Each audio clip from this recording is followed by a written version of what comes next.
fluorescent lights of the convenience store hummed, a monotonous drone that usually soothed Sarah into a state of mindful stalking. Tonight, however, it was a discordant symphony, each flicker a jolt of anxiety. It had been weeks since the man, a phantom who'd materialized in her life with unnerving regularity, started frequenting the aisles. He never bought anything substantial, just small, insignificant items, always lingering, his eyes fixed on her with an intensity that made her skin crawl. Tonight, he was back. He stood near the candy display, his face obscured by the shadowed brim of a baseball cap. Sarah's heart hammered against her ribs. Her coworker, Mark, a burly man with a kind smile, was in the back, restocking. She was alone at the register, her fingers nervously drumming a silent rhythm on the counter. He finally approached, his footsteps unnervingly quiet on the linoleum. He didn't speak, just stared.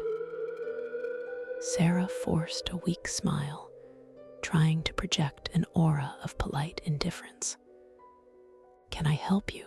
she managed, her voice barely a whisper. He tilted his head, and in the dim light, she saw a glint in his eyes that wasn't human.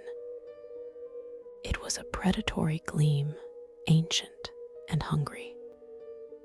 "I'm looking for something," he rasped, his voice like dry leaves skittering across pavement. Sarah's breath hitched.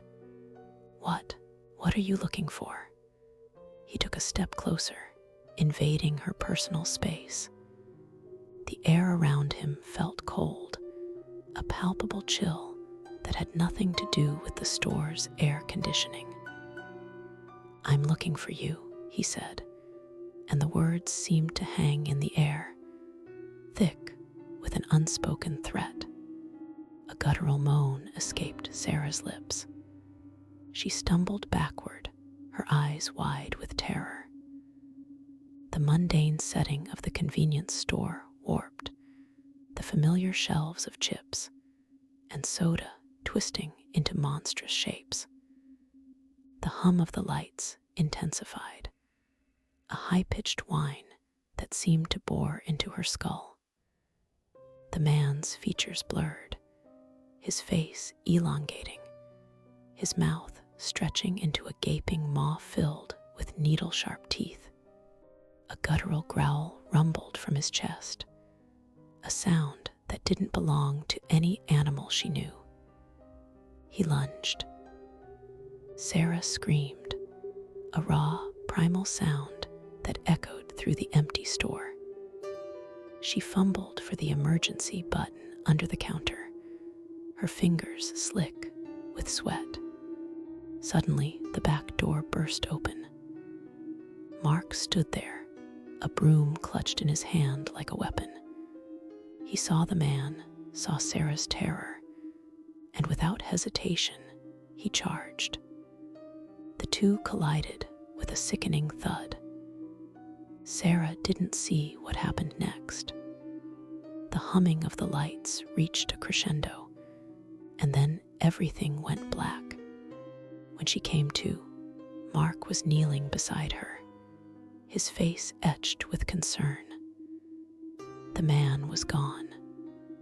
The store was silent, the fluorescent lights now a soft, comforting glow. But the cold remained, a lingering residue of something ancient and malevolent that had brushed against her, leaving an indelible mark of fear. She knew with a chilling certainty that he would be back. And next time, there might not be anyone there to save her. I'm Aqeela, and this is the Aqeela Files. What do you think lurks in the shadows of your own convenience store? Will you be watching the aisles,